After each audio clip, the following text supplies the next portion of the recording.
조선 왕조 500년 역사를 통틀어 가장 치욕스러운 군주로 기록된 인물이 있습니다. 성균관을 연회장으로 만들었고 한글 사용을 금지시켰으며 수많은 신하들을 처형한 폭정의 상징이죠. 그런데 정말 놀라운 사실은 이 인물이 처음부터 그런 모습은 아니었다는 점입니다. 오늘은 조선 제10대 임금이었던 연산군의 파란만장한 생애와 그가 저지른 충격적인 행적들을 자세히 들여다보겠습니다.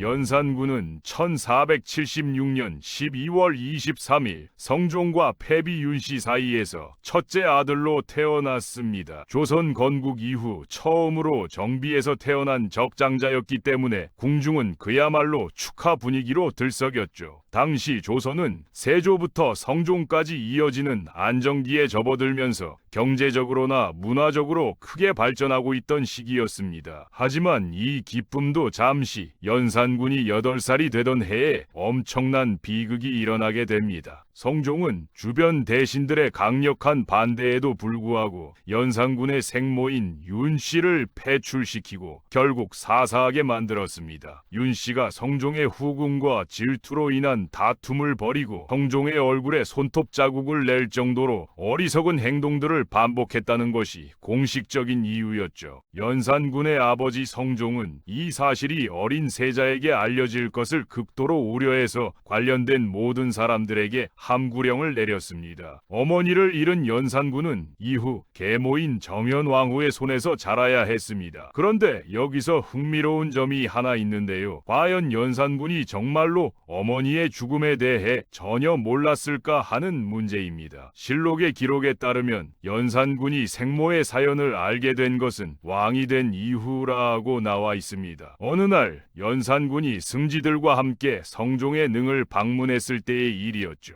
능비에 적힌 할아버지 이름을 보고 연산군이 잘못 새긴 것이 아니냐고 물었습니다. 친어머니에 대한 모든 것이 비밀로 봉인되어 있다 보니 외할아버지 이름조차 몰랐던 것이죠. 신하 중 한 명이 그것은 패비 윤씨의 아버지라고 설명해 주었고 연산군은 그렇다면 패비 윤씨는 어떻게 되었느냐고 추궁했습니다. 사사되었다는 말을 들은 연산군은 그날 이후 밥을 거부하며 극심한 충격에 빠져들었죠. 그러다가 간신 임사홍의 고발로 생모 사건의 모든 진상을 알게 되면서 성종 시대에 윤씨 패출을 찬성했던 인물들을 대대적으로 숙청하는 갑자사화를 일으키게 됩니다. 하지만 일부 학자들은 이와 다른 주장을 제기하기도 합니다. 연산군이 세자 시절부터 이미 생모의 죽음을 알고 있었다는 것이죠. 당시 진성대군이 성종의 총애를 받으며 왕위 계승 후보로 거론되고 있었기 때문에 연산군이 세자 자리를 지키기 위해 모르는 척했다는 분석입니다. 아무리 엄격한 함구령이 내려졌다 해도 궁중의 내관들과 궁녀들 사이에서는 분명히 소문이 돌았을 것이고 19살까지 전혀 모른다는 것은 현실적으로 말이 안 된다는 논리였습니다. 더군다나 연산군은 어릴 때부터 총명하다는 평가를 받았던 인물이었기 때문에 주변의 미묘한 변화나 분위기를 전혀 감지하지 못했다고 보기는 어렵습니다. 실제로 연산군은 세자 시대에 그리 나쁘지 않은 평가를 받았습니다. 학문을 그다지 좋아하지 않았고 경연을 자주 빠졌다는 기록은 있지만 성종이나 다른 대신들 사이에서 세자의 인격적 결함에 대한 언급은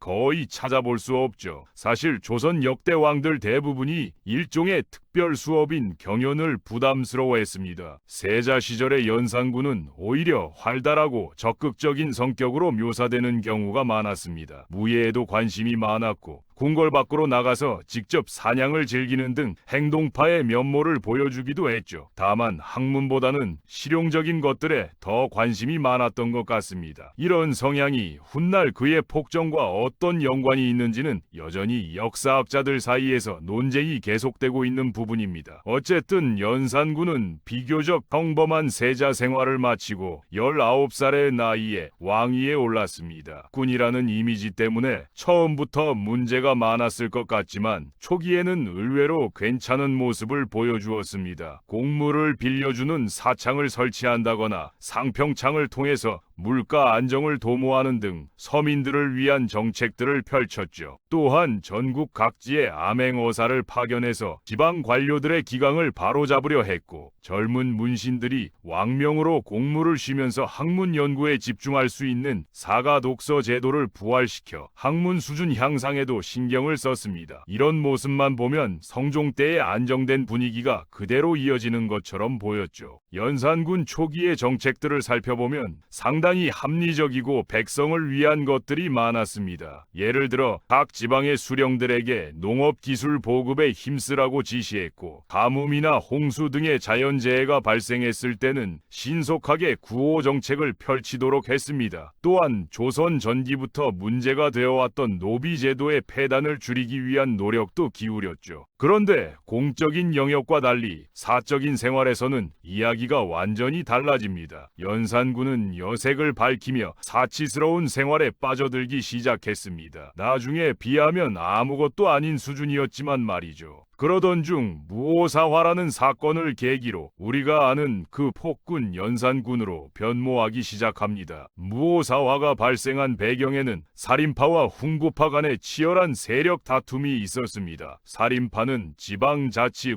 향촌 자율성을 중시하는 반면 훈구파는 중앙 집권 체제를 강조했죠. 성종 말기에 세력을 확장한 살인파는 조정을 거의 장악하다시피 했고, 훈구파 입장에서는 당연히 불만이 클 수밖에 없었습니다. 더 구체적으로 살펴보면 살인파는 성리학을 바탕으로 한 도덕 정치를 추구했습니다. 이들은 왕이라고 해도 유교적 질서와 도덕적 원칙에 따라 행동해야 한다고 믿었고, 때로는 왕의 잘못된 결정에 대해서도 거침없이 비판하는 모습을 보였죠. 반면 훈구파는 조선 건국에 공을 세운 공신 가문의 후손들로 구성되어 있었고, 왕권 강화와 중앙 집권적 통치를 지지하는 입장이었습니다. 훈구파의 생각은 연산군의 성향과 잘 들어맞았습니다. 강한 권력욕을 가진 연산군 역시 유교 사상을 근거로 왕도 천도를 따라야 한다며 사사건건 간섭하는 살인파를 못마땅하게 여기고 있었거든요. 시한폭탄처럼 위험했던 조정의 분위기는 1498년 성종실록 편찬 과정에서 터져버렸습니다. 김일손이 스승 김종직의 조이제문이라는 글을 실록에 넣었는데, 이 글에는 세조를 우회적으로 비판하는 내용이 담겨 있었던 것이죠. 조이제문은 중국 한나라의 충신이 쓴 글을 모방한 것으로 세조의 왕위 찬탈을 은유적으로 비판하는 내용이었습니다. 게다가 평소 살인파를 경멸하던 이극도는 다른 기록에서 자신이 기생과 어울렸다는 내용을 발견하고는 완전히 이성을 잃어버렸습니다. 분노로 가득 찬 이극도는 상황 정리도 제대로 하지 않은 채 유자광에게 달려가 조이제문을 받아본 유자광은 살인파를 몰아낼 절호의 기회라고 판단했습니다. 그는 즉시 훈구파들을 불러 모은 뒤 연산군에게 상소를 올렸고, 대대적인 숙청 작업이 시작되었죠. 연산군은 이미 죽어서 관 속에 있던 김종직을 다시 끄집어내어 부관 참시하는가 하면 김일손 등 살인파 관료들을 능지처참시켰습니다. 무오사화의 참혹함은 단순히 몇 명의 관료를 처형한 것에서 그치지 않았습니다. 연산군은 살인파와 조금이라도 연관이 있다고 판단되는 모든 사람들을 철저하게 제거했습니다. 심지어는 그들의 가족들까지 연좌제를 적용해서 처벌했고, 살인파 인사들이 추천했던 하급 관료들까지 모두 파직시켰습니다. 이렇게 일어난 무오사화를 통해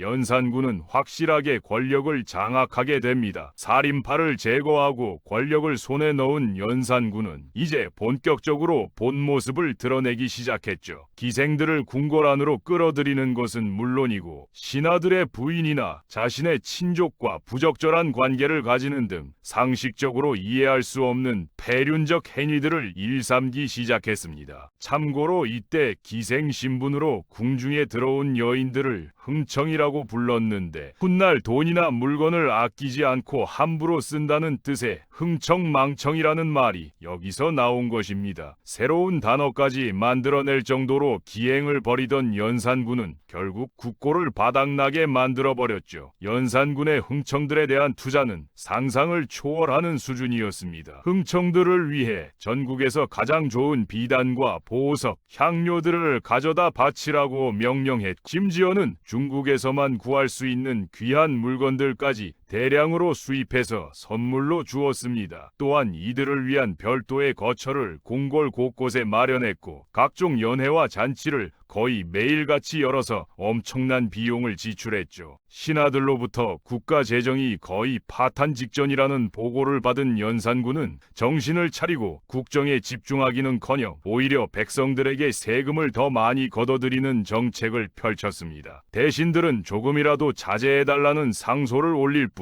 그 누구도 연산군을 직접적으로 막아서려 하지 않았죠. 왜 그랬을까요? 대신들 또한 연산군 덕분에 나름대로 이익을 챙기고 있었기 때문입니다. 연산군의 방탕함이 극에 달하면서 궁중에는 새로운 권력 구조가 형성되었습니다. 연산군의 총애를 받는 흥청들과 그들과 결탁한 일부 신하들이 실질적인 권력을 쥐게 되었고, 이들은 자신들의 이익을 위해 각종 부정부패를 저질렀습니다. 관직 매매는 물론이고 지방에서 올라오는 세금의 상당 부분을 가로채는 일까지 벌어졌죠. 대립 구조는 왕실 가문에 속한 척신들로 구성된 궁중파와 공을 세워서 육조에 자리 잡은 순수 신료들의 부중파로 나뉘었습니다. 부중파는 연산군의 공신전 몰수 정책에 반발하는 세력이었고, 궁중파는 그래도 왕의 친명인이 따라야 한다는 세력이었습니다. 이때 척신 출신인 궁중파의 임사홍은 세력 다툼을 빌미로 훈구파 신료와 자녀 살인파로 구성된 부중파를 완전히 제거하자는 계획을 세우게 됩니다. 성종 집권 당시 살인파에 의해 귀양살이를 했던 경험이 있는 임사홍이 꺼내든 카드는 바로 연산군의 생모 윤씨 폐비 사건 폭로였습니다. 그렇게 연산군의 두 번째 사화인 갑자사화가 터지게 되었죠. 연산군은 우선 윤씨 패출에 직접 관여했던 윤필상과 정여창을 직접 처형하고, 사건을 주도했던 인수대비에게 칼을 들고 찾아가기까지 했습니다. 또한 폐위를 건의하고 찬성했던 대신들을 모두 사형에 처하거나 이미 죽은 자들에게는 부관 참시를 했으며, 그들의 자녀들에게까지 연좌제를 적용시켰습니다. 눈이 완전히 돌아버린 연산군을 막아서는 사람은 단 한 명도 없었죠. 목숨이 아까웠으니까 말입니다. 갑자사화의 규모는 무오사화를 훨씬 뛰어넘는 수준이었고, 조선 조정은 말 그대로 공포 분위기에 휩싸였습니다. 이렇게 보면 미디어에서 보여주는 연산군처럼 오로지 분노를 참지 못해서 대학살을 벌이는 꾼의 모습인 것 같습니다. 하지만 무오사화와 갑자사화만 가지고 꾼으로 규정하기에는 무리가 있다는 견해와 더불어 모든 것이 계획적인 행동이었다는 의견도 존재합니다. 왕이 존재하는 국가라는 시대적 특성상 언제든지 대신들과의 갈등이 발생할 수 있고, 그 과정에서 누군가는 희생될 수도 있다는 말이죠. 연산군뿐만 아니라 다른 역대 임금들도 신하들을 죽였지만 꾼으로 기록되지는 않았으니까 말입니다. 모든 것이 계획적이었다는 주장은 권력욕이 강했던 연산군이 일찍부터 어머니의 죽음에 대한 진실을 알고 있었지만 모르는 척하며 왕위에 오른 뒤 무오사화를 통해서 살인파를 제거하고 때를 기다리다가 갑자사화로 마무리했다는 것입니다. 단순히 화를 참지 못해서 저지른 일이 아니라는 해석이죠. 다만 갑자사화 이후로는 꾼이라는 명칭에 정말 어울리는 행동들을 보여주기 시작합니다. 그토록 원했던 절대적인 왕권을 손에 넣은 연산군에게는 이제 못할 일이 없었던 것이죠. 이전부터 학문을 귀찮아했던 연산군은 경연과 언론의 중심지였던 사관원을 폐지해버렸습니다. 또한 조선의 최고 교육기관인 성균관을 자신의 개인적인 놀이터로 만들어 연회장으로 사용했죠. 성균관에서 벌어진 일들은 정말 상상을 초월하는 수준이었습니다. 유교의 성인들을 모시는 신성한 공간에서 기생들과 함께 술잔치를 벌였고, 심지어는 성인들의 위패 앞에서 음란한 춤을 추게 하기까지 했습니다. 이는 조선의 건국 이념인 유교 질서를 정면으로 부정하는 행위였고, 당시 유학자들에게는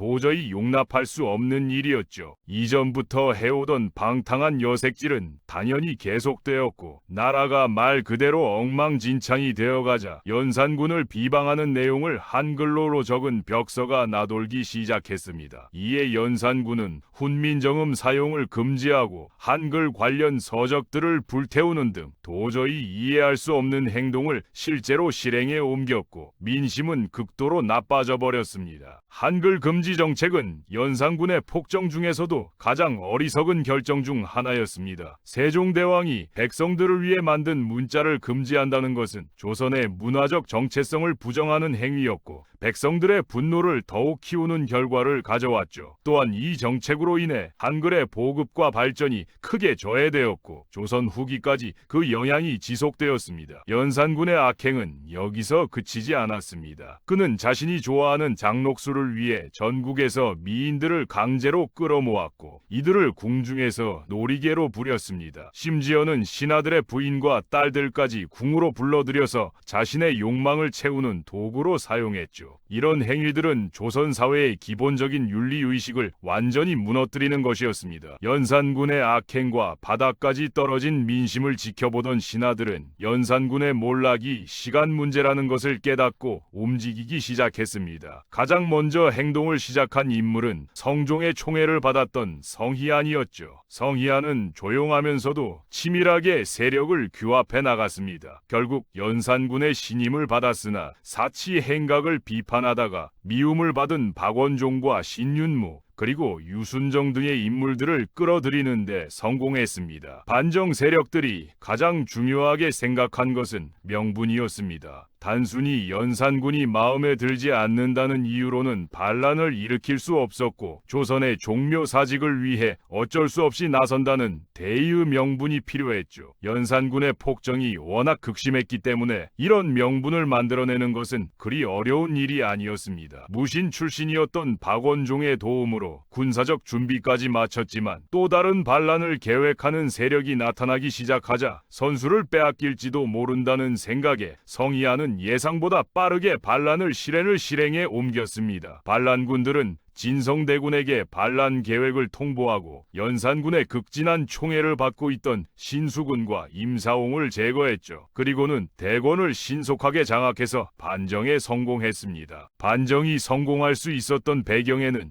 연산군에게 실망한 궁중 내부 세력들의 도움이 있었습니다. 연산군의 폭정에 지친 내관들과 궁녀들 그리고 일부 근위병들까지도 반정군에 협조했기 때문에 생각보다 쉽게 궁궐을 장악할 수 있었던 것이죠. 만약 이들의 도움이 없었다면 반정은 실패로 끝났을 가능성이 높았습니다. 반정 소식을 들은 연산군은 충격을 받은 나머지 턱을 떨며 내가 잘못했습니다. 이렇게 될 줄 알았습니다. 좋을 대로 하십시오. 라고 말했습니다. 결국 연산군은 왕위에서 쫓겨나 유배지로 보내졌고 진성대군의 즉위식이 치러지면서 연산군의 폭정은 막을 내렸죠. 유배지로 보내진 연산군은 1506년 12월 20일 31살의 나이로 전염병에 걸려 생을 마감했습니다. 연산군의 마지막 모습은 정말 처참했다고 전해집니다. 한때 절대 권력을 누렸던 왕이 초라한 유배지에서 병들어 죽어가는 모습을 보며 주변 사람들은 권력의 무상함을 새삼 깨달았다고 하죠.